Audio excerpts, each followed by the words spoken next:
The NATO has condemned North Korea's nuclear and missile programs as President Yoon Suk Yeol pushes for greater global resolve against Pyongyang's illegal actions.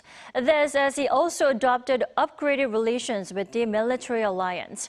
Our top office correspondent Oh Soo-young has more from Vilnius. South Korea has upgraded its bilateral partnership with the North Atlantic Treaty Alliance, whilst jointly addressing common issues spanning North Korea's nuclear threat, building peace in Ukraine and new technologies. On Tuesday, President Yoon Suk Yeol and NATO Secretary-General Jens Stoltenberg adopted an individually tailored partnership program for South Korea and NATO, highlighting 11 areas of cooperation. These include 7 specific areas, including non-proliferation, counter-terrorism, cybersecurity and emerging technologies, with 4 areas of implementation, including working and high-level dialogue, capacity building and interoperability, and public diplomacy.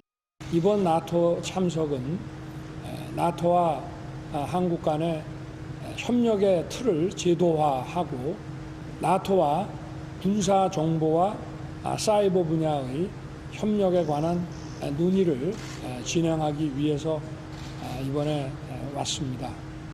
In particular, the President emphasized intel sharing and cyber cooperation, sharing his plans to establish an international cyber training center in Korea, which he hopes will work closely with NATO's Cyber Defense Cooperation Center.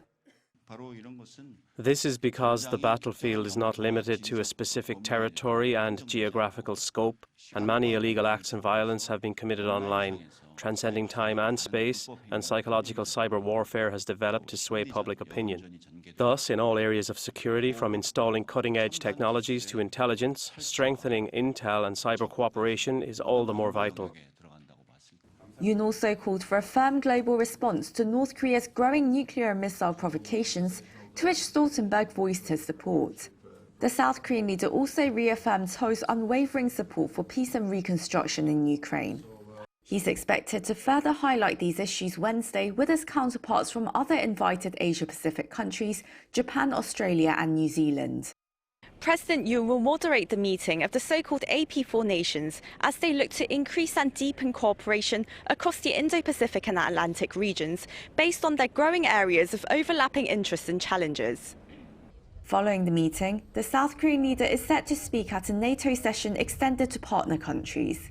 The 31-member alliance on Tuesday called for the complete, verifiable and irreversible denuclearization of North Korea in a joint communique condemning in the strongest terms North Korea's weapons of mass destruction and ballistic missile programs. It also urged the Pyongyang regime to return to international agreements on nuclear non-proliferation as well as dialogue proposed by Seoul, Tokyo and Washington. Oh Soo-young, Arirang News, Vilnius.